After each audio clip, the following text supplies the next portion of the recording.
It is great to be back here at Nova. I've been here so many times, I'm about 3 credits short of graduation.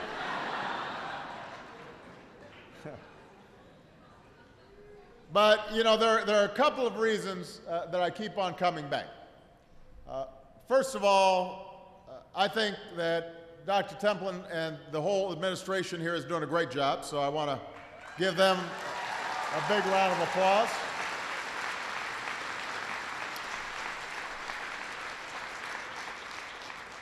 The other reason is because Joe Biden keeps talking up how great you are. And just as I do what Michelle tells me to do, I also do what Joe Biden tells me to do. In addition, by the way, I just want to acknowledge that we also have our Secretary of Labor here, Hilda Solis, who is doing an outstanding job.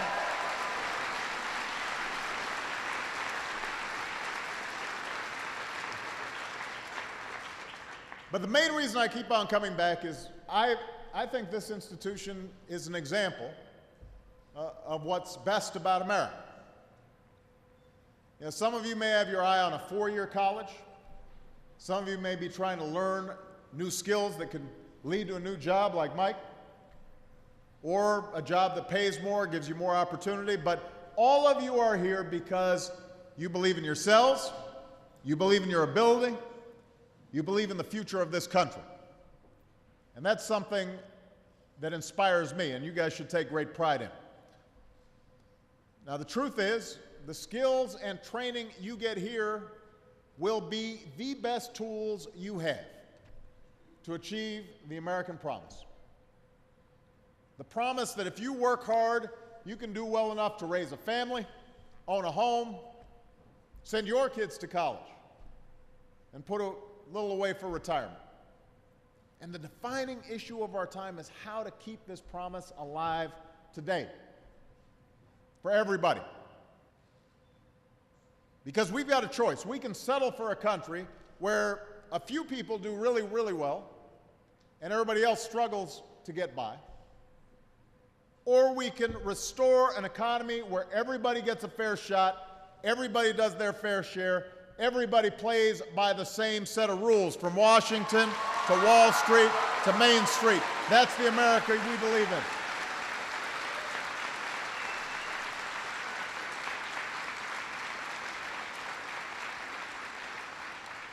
Now, we're still recovering from one of the worst economic crises in 3 generations. We've got a long way to go before everybody who wants a good job can find one, before middle-class Americans regain that sense of security that's been slipping away for too long before the recession hit. But over the last 23 months, we've added 3.7 million new jobs.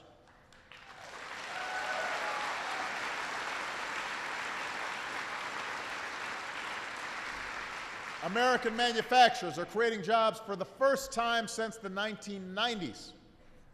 The economy is growing stronger. The recovery is speeding up.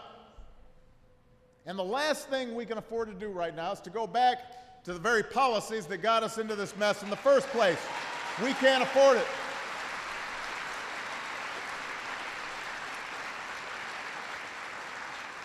The last thing we need is for Washington to stand in the way of America's comeback.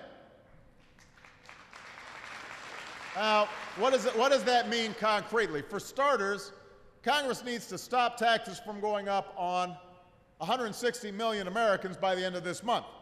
And if they don't act, that's exactly what will happen.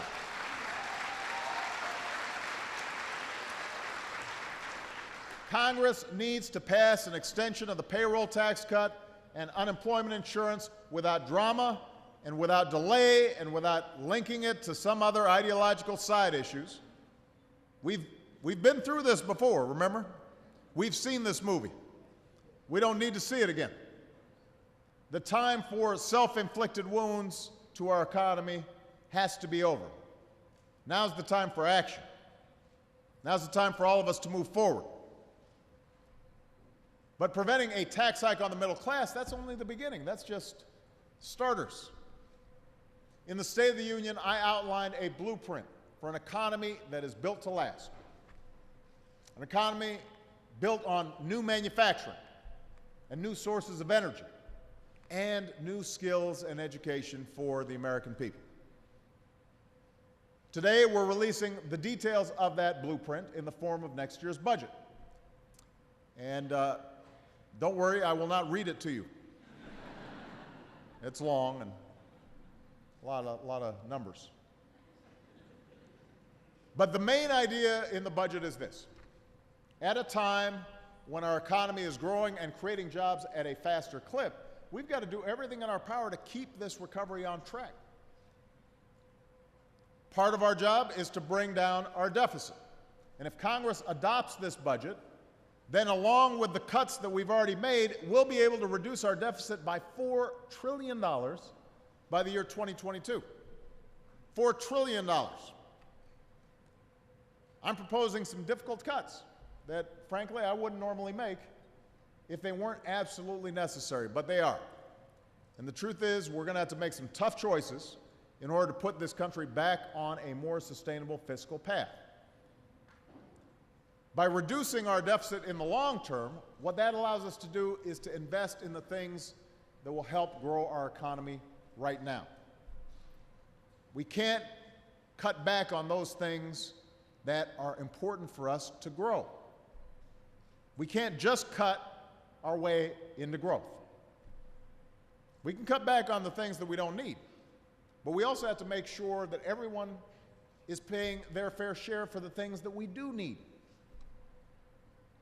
We need to restore American manufacturing by ending tax breaks for companies that ship jobs overseas, giving them to companies that are creating jobs right here in the United States of America. That's something that everybody should agree on.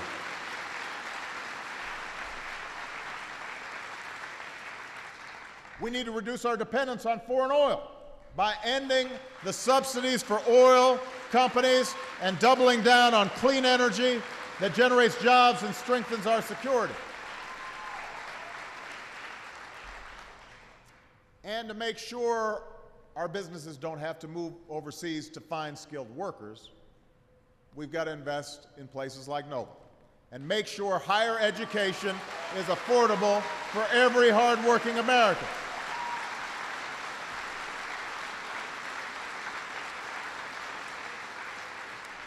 So that's what I want to focus on today, what we need to do in terms of higher education, and community colleges in particular. Employers today are looking for the most skilled, educated workers. I don't want them to find them in India or China. I want businesses to find those workers right here in the United States. The skills and training that employers are looking for begins with the men and women who educate our children. All of us can point to a teacher who's made a difference in our lives, and I know I can. So I want this Congress to give our schools the resources to keep good teachers on the job and reward the best teachers. And in return, they also need to give schools the flexibility to stop just teaching to the test and replace teachers who aren't helping kids learn. That's something that we can do.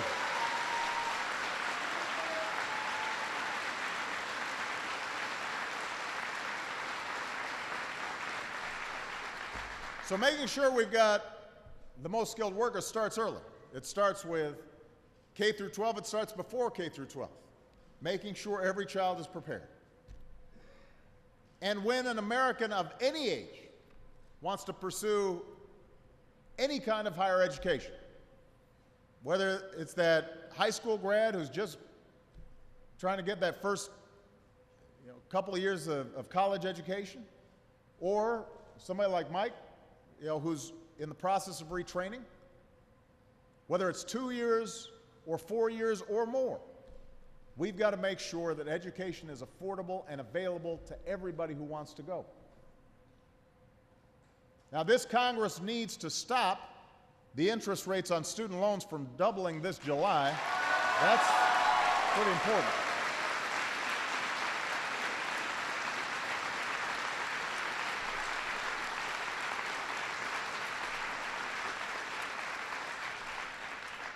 That's in our budget. We're saying to Congress, now's not the time to make school more expensive for young people, and they can act right now to make that change. They also need to take the tuition tax credit that my administration put in the budget over these last few years, a tax credit that saves families thousands of dollars on tuition, and we need to make that permanent. It shouldn't be temporary, it should be permanent.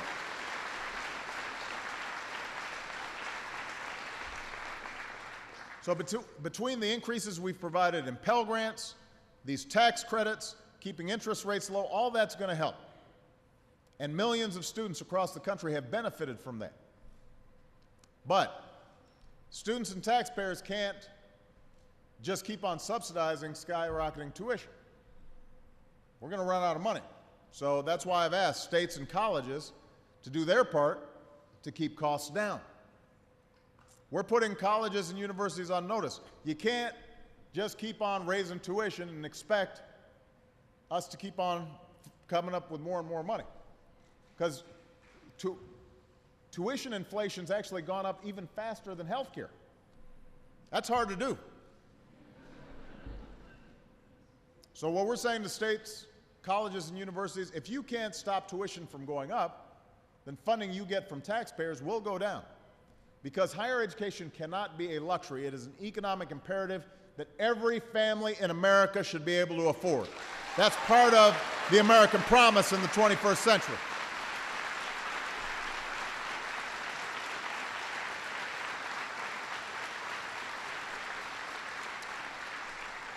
So that's what we need to do to get more Americans ready for the jobs of the future. But what about the jobs that are open today? I talked about this at the State of the Union. There are millions of jobs open right now, and there are millions of people who are unemployed. The question is, how do we match up those workers to those jobs? What about the companies that are looking to hire right now?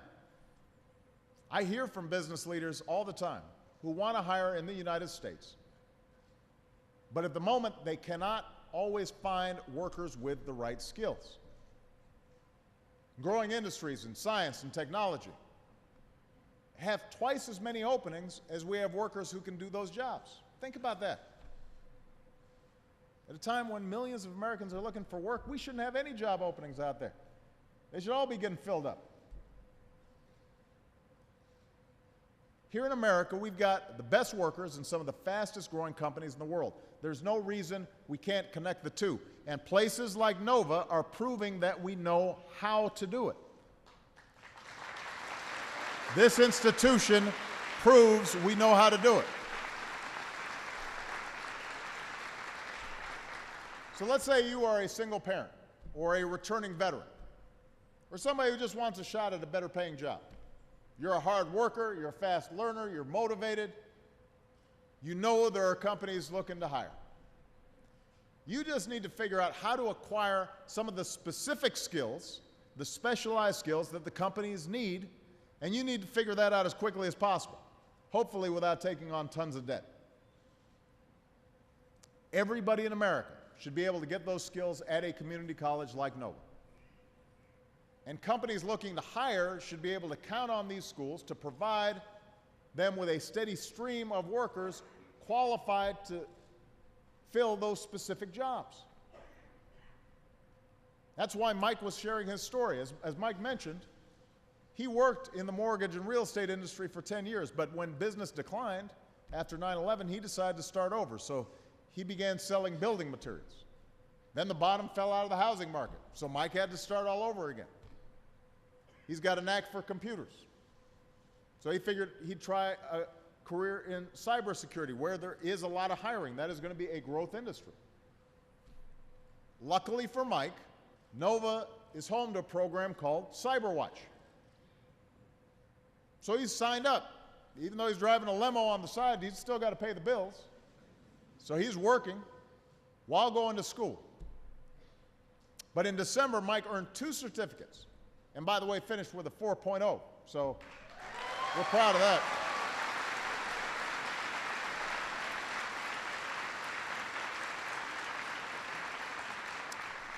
Now he's working towards his associate's degree. And when he graduates, Mike will have access to a network of over 40 companies and government agencies to help him find a job. So we need more stories like Mike's. And that's why my administration is helping community colleges redesign training programs so students can learn the skills that are most in demand in industries like healthcare sciences and advanced manufacturing. And that's why we're making a national commitment to train 2 million Americans with skills they need to get a job right now or start their own business right now. And we've lined up more companies that want to help.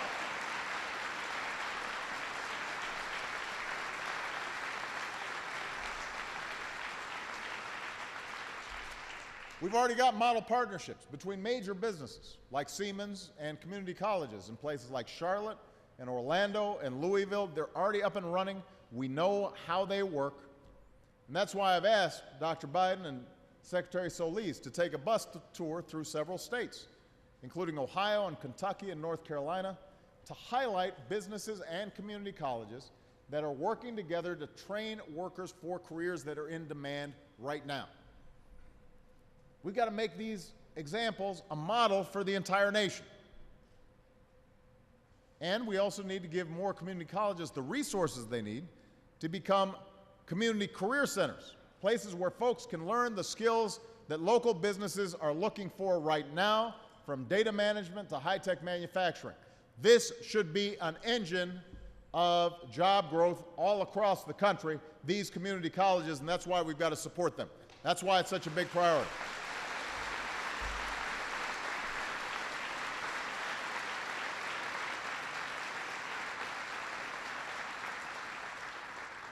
So, an economy built to last demands that we keep doing everything we can to help students learn the skills that businesses are looking for. It means we have to keep strengthening American manufacturing. It means we've got to keep on investing in American energy. We've got to double down on the clean energy that's creating jobs. But it also means we've got to renew the American values of fair play and shared responsibility. You know, the budget that we're releasing today is a reflection of shared responsibility. It says that if we're serious about investing in our future, in investing in community colleges, and investing in new energy technology, and investing in basic research, well, we've got to pay for it. And that means we've got to make some choices.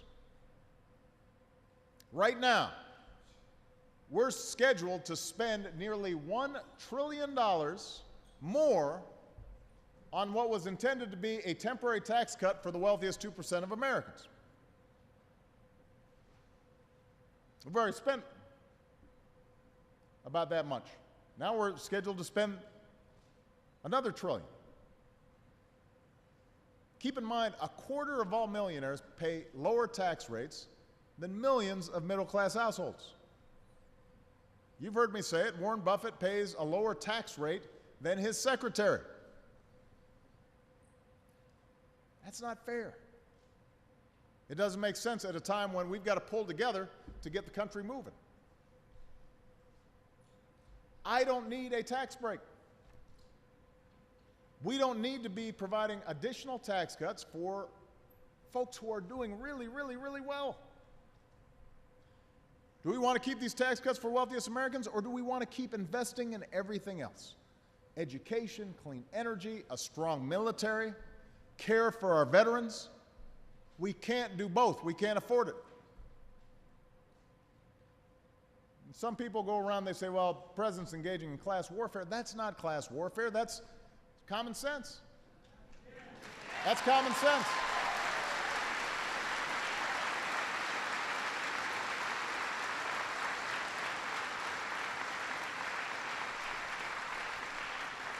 Asking a billionaire to pay at least as much as a secretary when it comes to his tax rate, that's just common sense. Because Warren Buffett's doing fine, I'm doing fine, we don't need the tax breaks, you need them. You're the ones who've seen your wages stall. You're the one whose costs of everything from college to groceries has gone up. You're the ones who deserve a break. And we don't begrudge success in America. We aspire to it. Everybody here, I want everybody here to go out there and do great. I want you to make loads of money if you can. That's wonderful. And we expect people to earn it. Study hard, work hard for it. So we don't envy the wealthy, but we do expect everybody to do their fair share so that everybody has opportunity, not just some. And given where our deficit is, it's just a matter of math that folks like me are going to have to do a little bit more. Because Americans understand if I get a tax break I don't need and the country can't afford, then one of two things are going to happen. Either that means we have to add to our deficit, or it means you've got to pay for it. It means the seniors got to pay for it. In terms of suddenly their Medicare benefits are costing more. It means a student suddenly sees their interest rates go up higher at a time when they can't afford it. It means a family that's struggling to get by is having to do more because I'm doing less. That's not right. It's not who we are. Each of us is here only because somebody somewhere felt a responsibility to each other and to our country's future. And that's why they made investments in places like Nova. Here in America, the story has never been about what we can do just by ourselves. It's about what we can do together. It's about believing in our future and the future of our country.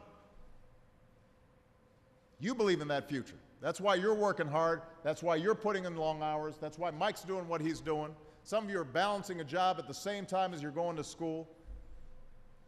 You're scrimping and scratching to make sure that you can pay tuition here. You know that doing big things isn't easy, but you haven't given up. That's the spirit we've got to have right now. We don't give up in this country. We look out for each other, we pull together, we work hard, we reach for new opportunities, we pull each other up. That's who we are, and if we work together in common purpose, we will build an economy that lasts and remind people around the world why America is the greatest country on earth. Thank you very much, everybody. God bless you. God bless the United States of America.